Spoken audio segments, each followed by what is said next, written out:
I never thought I'd be the type of person to cut contact with my own parents. I mean, no matter how much you disagree with them, they're still your family, right?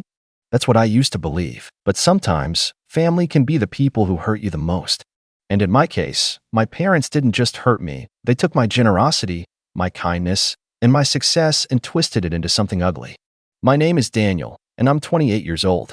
I grew up in a family where respect was conditional. My parents, especially my dad, always made it clear that love had to be earned. As a kid, that meant getting straight A's, excelling in sports, and doing whatever chores they demanded without question. If I slipped up, even slightly, they reminded me that I was lucky to have a roof over my head. Unlike most parents who might be proud of a hardworking child, mine saw me as an investment. They bragged to their friends about my achievements, but never to my face. Praise was reserved for how I could make them look better. If I won a school competition, they took credit. If I got a scholarship, they told everyone it was because they pushed me so hard. It wasn't that I wanted to be babied with affection, but hearing, "We're proud of you," just once would have meant everything. My younger sister, Rachel, had a completely different experience. She was the golden child, the one who could do no wrong. While I had to earn every bit of approval, she was showered with it just for existing. My parents spoiled her, covered for her mistakes, and bent over backward to make sure she was comfortable. If she wanted something, they found a way to get it, even if it meant using me.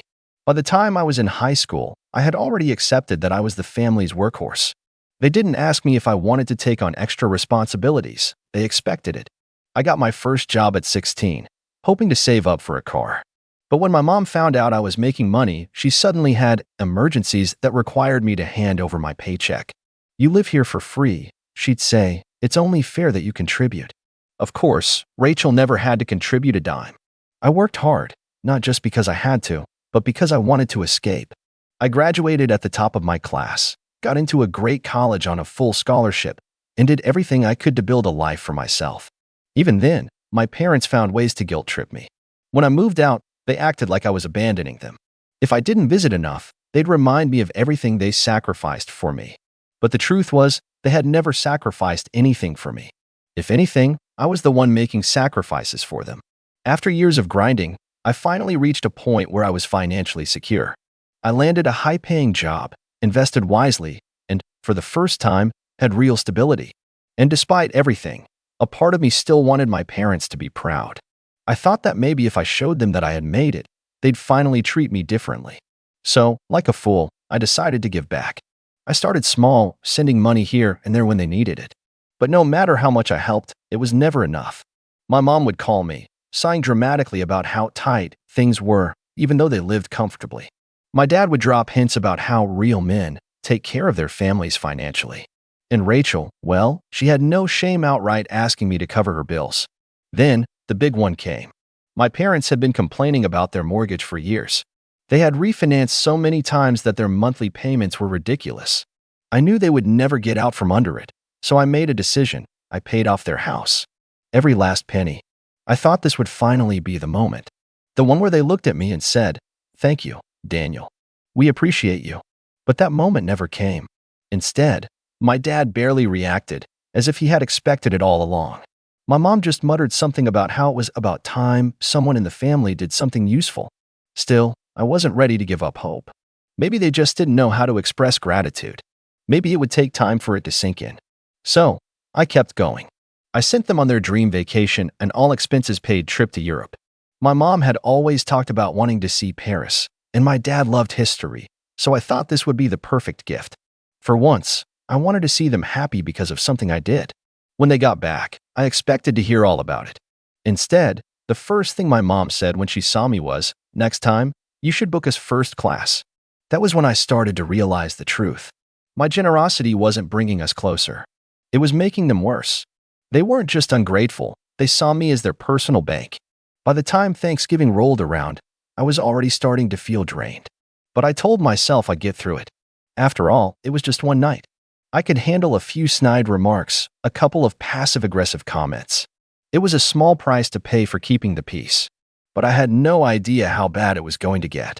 When I walked into my parents' house that evening, everything felt normal at first. The smell of turkey filled the air. I greeted everyone, sat down, and braced myself for the usual family chaos. Then, as we started eating, the conversation shifted. My dad, with that familiar smirk on his face, leaned back in his chair and said, "So, Daniel, how does it feel throwing money around, thinking that'll earn you respect?" I froze. The room went silent for a split second before my mom chuckled under her breath. Rachel didn't even look up from her phone. I forced a laugh, trying to play it off. "What do you mean?" My dad took another sip of his drink. "I mean, you act like paying off a house and buying vacations makes you important. But at the end of the day, respect isn't bought. And honestly, you haven't earned any." That was the moment everything inside me snapped. I had spent years bending over backward for these people, giving them everything they asked for and more. And this was their response? Not just ingratitude, but outright mockery? I clenched my jaw, feeling my heart pound in my chest. The worst part wasn't even the words themselves, it was the way he said them. So casual, so dismissive, like he was scolding a child for trying too hard. I set my fork down slowly. "Huh," I said, keeping my voice steady. "That's funny." My dad raised an eyebrow. "What's funny?" I met his gaze and gave him the smallest smile. "You'll see." And with that, I made a decision that would change everything. But I didn't say another word. Not yet. I just kept eating, pretending nothing had happened, all while planning exactly what I was going to do next. Little did they know, their entire world was about to shift. And this time, I wasn't going to be the one cleaning up the mess. I sat through the rest of Thanksgiving dinner in complete silence.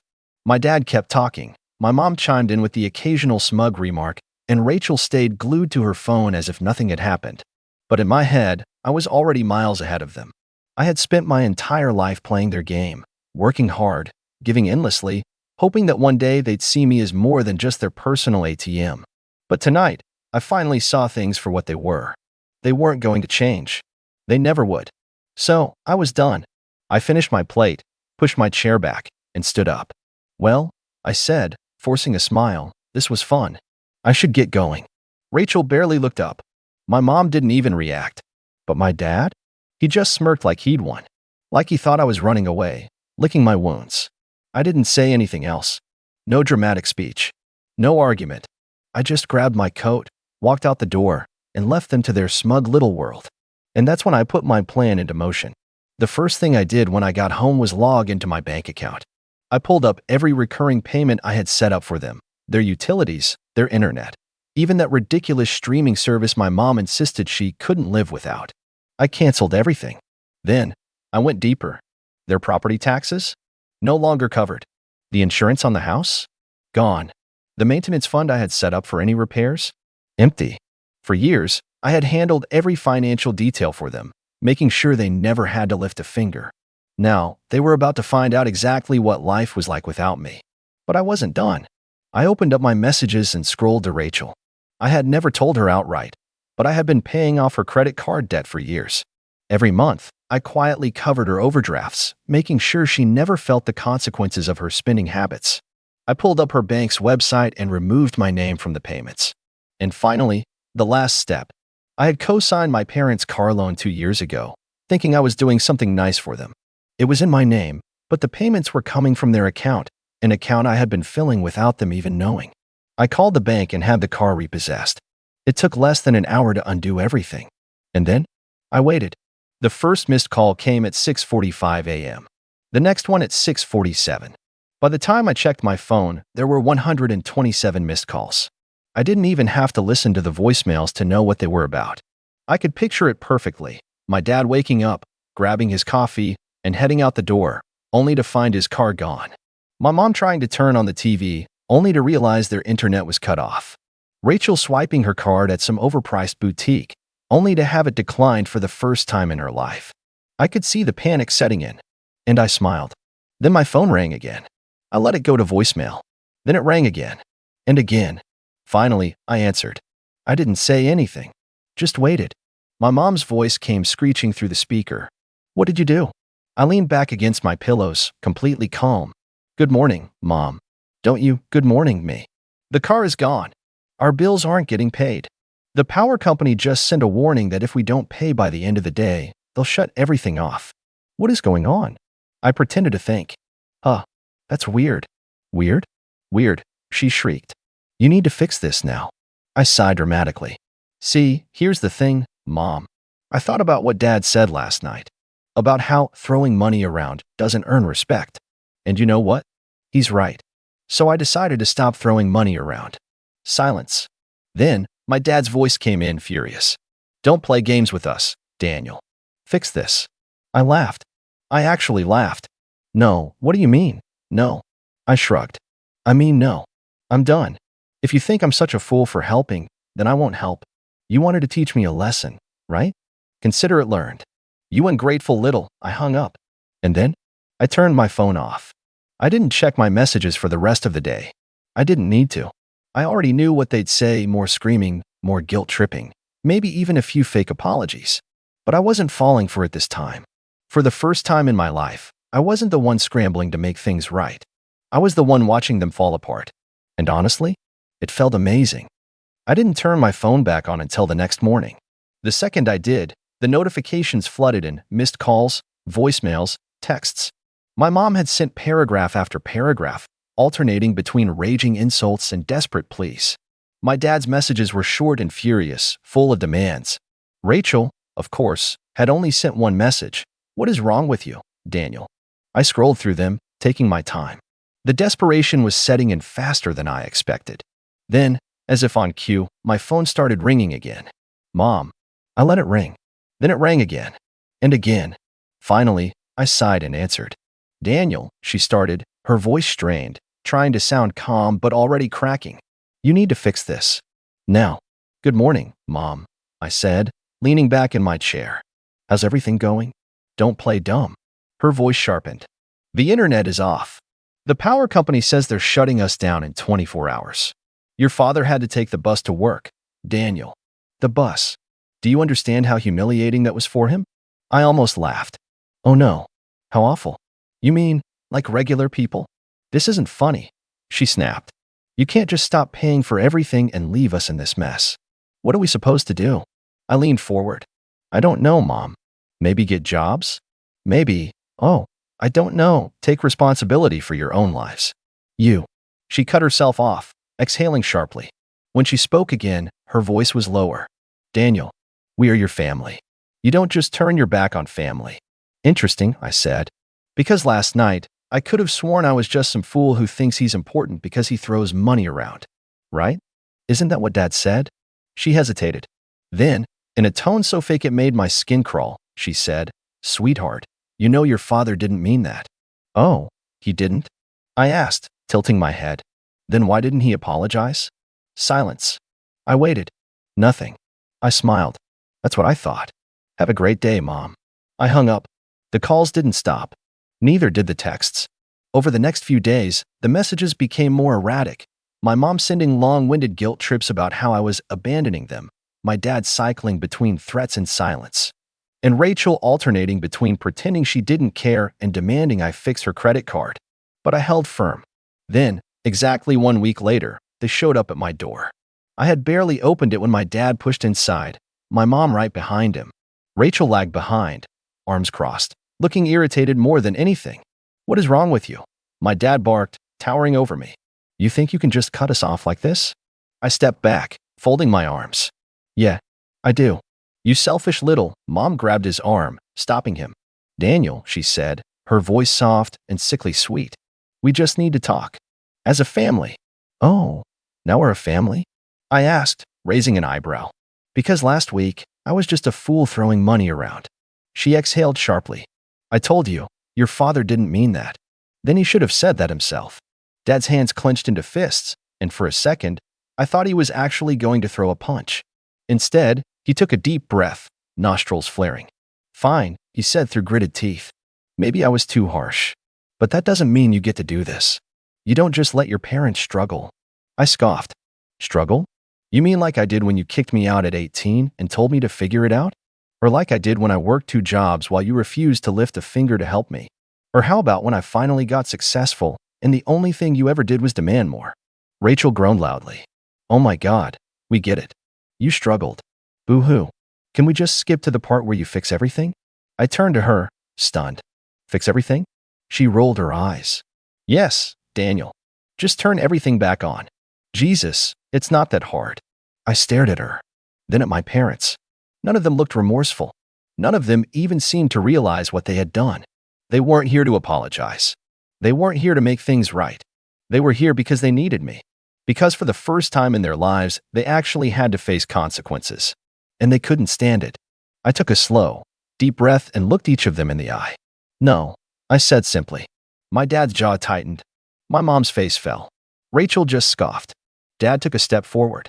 "Daniel, I am not going to ask you again, and I am not going to say it again," I interrupted. "No, I'm done. If you want money, go earn it. If you want the house paid for, do it yourself. I'm done being your personal bank." My mom's face twisted. "We raised you. You owe us." I laughed coldly. "You raised me? You kicked me out at 18. You refused to help me when I was struggling. You let me break my back for years while you sat around doing nothing." I took a step closer, lowering my voice. "I don't owe you a single thing." For the first time, none of them had anything to say. I looked at them one last time, then walked to the door and opened it wide. "Get out." Dad's fists clenched. His nostrils flared. But for once, he said nothing. He just stormed past me, shoving the door as he left. Rachel groaned, flipping her hair back. "You're such a drama queen," she muttered before following. Mom was the last to leave. She hesitated, her mouth opening like she wanted to say something. But when I didn't respond, she just exhaled and walked out. I shut the door behind them, locked it, and for the first time in my life, I felt free. For a while, I thought they had finally given up. No more calls. No more texts. No more guilt tripping. The silence was strange at first, but after years of being emotionally blackmailed and financially drained, I started to enjoy it. My phone wasn't blowing up with demands. I wasn't being treated like a human ATM. I was finally free. Or so I thought. 3 weeks after Thanksgiving, I got a call from my aunt, my mom's older sister, Linda. Now, Linda and I were never particularly close. She had always been the family mediator, the one who tried to smooth things over whenever my parents caused chaos. She wasn't as outright toxic as them, but she had a bad habit of brushing off their behavior, constantly excusing them with, "That's just how they are." So when she called, I knew something was up. The second I picked up, she sighed dramatically. "Daniel, you need to fix this." I already knew where this was going. "Fix what?" I said, keeping my voice flat. "Your mother is beside herself. Your father has been completely stressed out. They don't know how they're going to survive. Do you really think it's okay to treat your parents like this?" I felt my patience snap. "Aunt Linda, they used me. For years. And when I finally put up a boundary, they humiliated me in front of the whole family. Now they expect me to keep funding their lives like nothing happened. They're your parents," she said, as if that was supposed to mean something. "Family is family." I let out a bitter laugh. Funny. They didn't seem to care about family when they threw me out at 18. Where was this energy when I was struggling to survive on my own? Silence. She wasn't expecting that. Finally, she sighed again. "Daniel, look, I get it. Your parents aren't perfect. But you're doing well now. You have the ability to help them. They're struggling, and you're just watching." "Yes," I said, completely unbothered. "Yes, I am." Her voice turned sharp. "You're being cruel." "No, I'm finally treating them the way they treated me." Another pause. Then her tone shifted into something more condescending. "Fine. You don't have to give them money. But at least talk to them. Be the bigger person." That made me laugh. Why is it always me who has to be the bigger person? Why does everyone expect me to forgive and forget while they keep taking and taking? She huffed. "You're being unreasonable. You're going to regret this one day." "No, I won't." I hung up. That was the first sign they weren't done with me yet. The second sign came 2 days later. I woke up to 47 missed calls and a flood of texts from my parents, Rachel, and a few other relatives I hadn't spoken to in years. The messages ranged from fake concern to outright rage. Mom texted, "Daniel, please, we need to talk. I don't understand why you're doing this to us." Dad texted, "You've made your point.